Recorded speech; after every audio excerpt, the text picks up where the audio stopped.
partners in this is Big Valley Christian School, and their junior hires come out with us about once a month and go out as well. So thanks to all of you for helping beautify the community and help us with that particular project. Let's get going now with our friends from Voice of the Martyrs.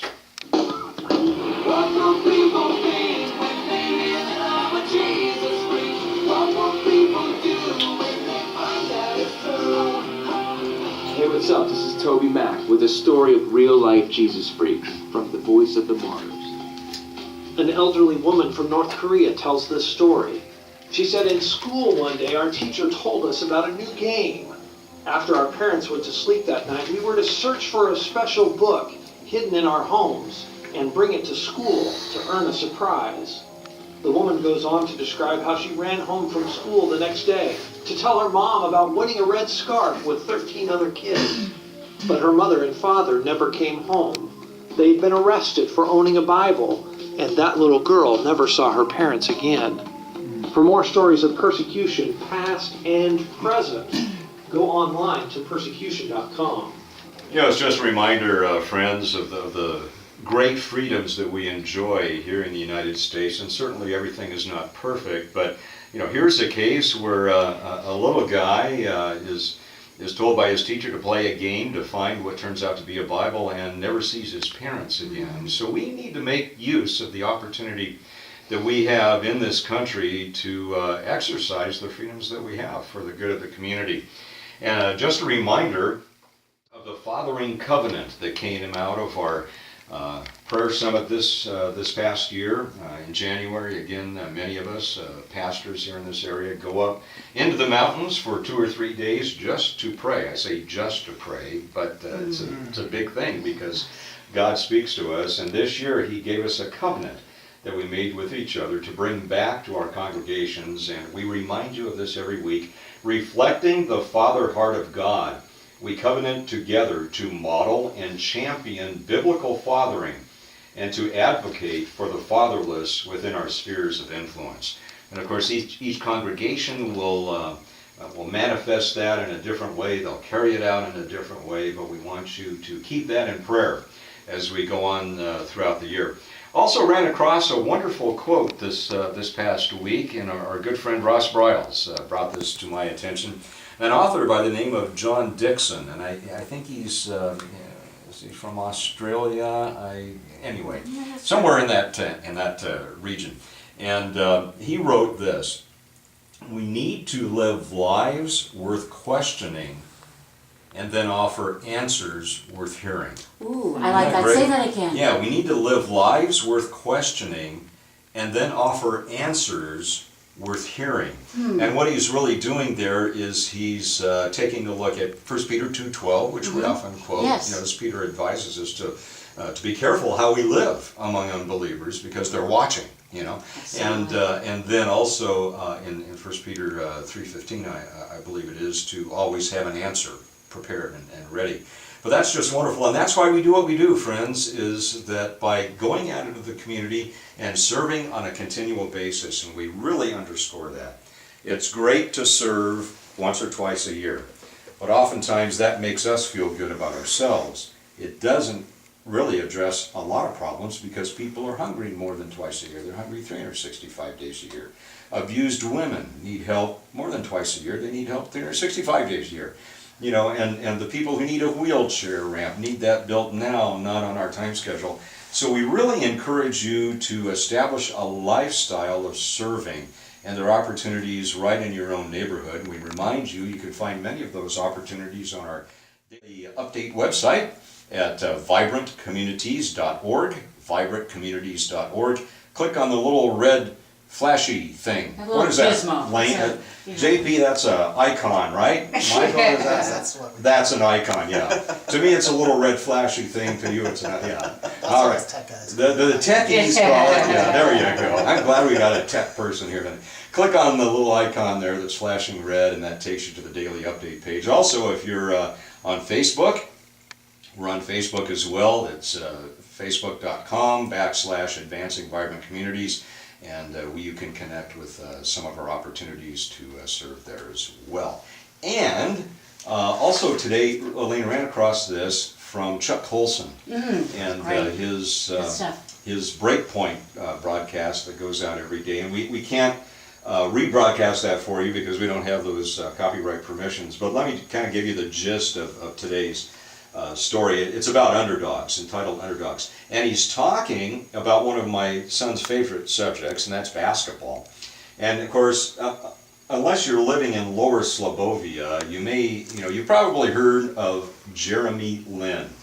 Jeremy Lin. He's just this phenomenon now who burst forth with the New York Knicks. I mean, this guy, Linsanity, yes. Linsanity, Oh, absolutely. love And him. watch the guy play. I mean, like lately, he's just been tearing it up. Just amazing. Anyway, his parents are from Taiwan, and he is a believer. He is a believer. And what's interesting is that the communist Chinese government is trying to cash in now on his publicity, because he is Chinese, because his maternal ancestors apparently were natives of the village near the provincial capital. And Colson makes this point: while communist officials were quick to note the birthplace of Lin's ancestors, they were silent about Lin's Christianity. In fact, Lin's great-grandfather converted to Christianity under the auspices of American missionaries early in the 20th century, making Lin a fourth-generation Chinese Christian. Isn't that interesting? Yeah. And it says, none of the Chinese coverage of Lin's exploits mention his faith. As a result, relatively few Chinese citizens know about him. However, the New York Times apparently has picked this up, and they've acknowledged that China's Christian minority is often persecuted, and notes the various efforts of the communist government to contain the spread of Christianity. So anyway, it's just a wonderful way that God is using this young man, and Colson notes that it appears that Chinese Christians are learning about Lin's faith and drawing inspiration from it. And I want to come back to that quote we just had here: live lives worth questioning and then offer answers worth hearing. And certainly Jeremy Lin is being well positioned to do that. So let's keep that young man in prayer, because as we've often seen, fame and fortune can also work against us. Let's just keep that young man in prayer, that God will just keep him centered, and that he'll be just a wonderful inspiration to many around the country. Absolutely. Did we say a big thanks to True Life Community Church for yesterday? Absolutely, yeah. We Oh, my had the goodness. privilege of being invited to speak at True Life Community Church. Our good friend Carl Bryant, that was there, a great pastor yesterday. that we've known for many, many years. And I told him, I said, Carl, when we come to your congregation, it's like family. He says, well, you are family, and it's just a wonderful place to visit, and we really feel at home there. And so again, thanks to Pastor Carl Bryant, good folks at the True Life What a Community loving Church. body. And a great heritage there with Pastor Charlie Yes, Crane, yes.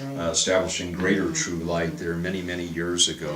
And Charlie, we lovingly call Charlie our bishop here in Modesto What a amongst sweet man. pastors. We He's just dearly love him. what a wonderful man. Absolutely. Well, we're going to get to lots of fun here in just a moment. We're going to take a quick look at the Volunteer Center of the United Way. Linda Han List joined the American Red Cross for Save a Life Saturday. It's going to be on March 10th at the Vintage Fair Mall in Modesto and at the Patterson Sports Complex in Patterson.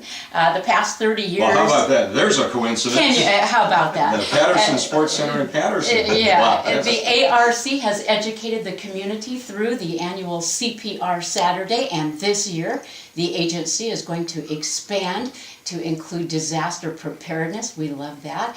So you'll get a kit, make a plan, be informed, and learn how to prepare yourself and your family and your business through informational booths, special children's preparedness activities area, a compressionalized through CPR. Now, when I think of that compressionalized thing, I think of your experience with first aid back in the days way back when. I don't know if we want to share this story, but JP, I don't know if you ever heard this story since this is your first time on Lighthouse Live. Well, I think, what was her name? Rosessa Annie. Rosessa Annie, You know, poor thing. the statute You of know. limitations have expired here, you know, so I think You legally. gotta hear this story, You know, guys.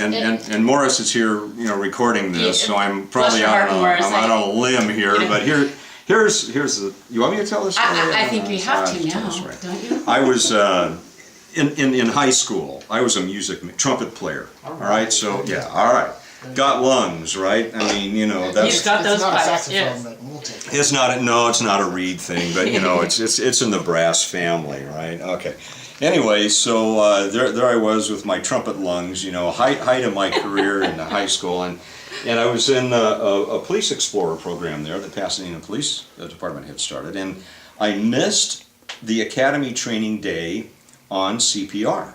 And so they said, well, you can go to the fire department and the firemen there will give you a personal lesson on CPR. So I said, cool. You know, so I arrive at the fire station, and the captain there dutifully has Rosessa Annie out there, you know, and he says, okay, now here's what you do. You want to give her a quick breath, okay? And he's showing me the ratio. Now they've changed that a little bit now, but I mean, this was back near the Ark, you know, I've been around a while.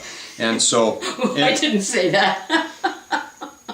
Continue. What are you laughing about? What you Anyway, just so said. Continue. Rosessa Annie's there, and so I take my trumpet lungs. I figured, okay, she needs a good breath, so I go, you know, and I broke her lung. Kaboom! Yeah, and she Broke went, her lungs, you said? and the fireman standing there looking at me said, "What'd you do, kid?" I said, "Well, you told me to blow." He says, "Not that hard. You're gonna kill somebody."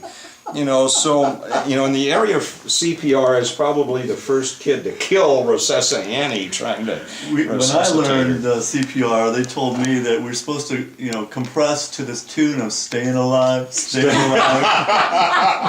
oh, staying alive. So obviously you didn't learn that rule. I did not learn that rule, and that was before Staying Alive, I think.